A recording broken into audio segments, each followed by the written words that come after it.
पर कबूतरी ने पंजा टिकने की जगह ना पाई और आके वापस किश्ती को लौट आई, क्योंकि तमाम रोए ज़मीं पर पानी था। तब उसने हाथ बढ़ाकर उसे ले लिया और अपने पास किश्ती में रखा, और 7 दिन ठहर कर उसने उस कबूतरी को फिर किश्ती से उड़ा दिया।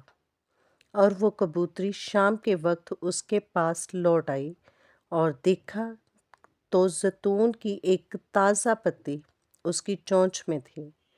तब नूह ने मालूम किया कि पानी ज़मीन पर से कम हो गया। तब वो 7 दिन और ठहरा। इसके बाद फिर उस कबूतरी को उड़ाया, पर वो उसके बाद फिर वापस कभी ना लौटी।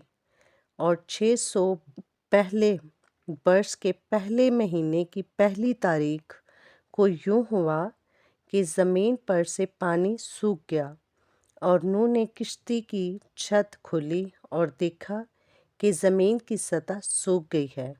और दूसरे महीने की 27वीं तारीख को ज़मीन बिल्कुल सूख गई।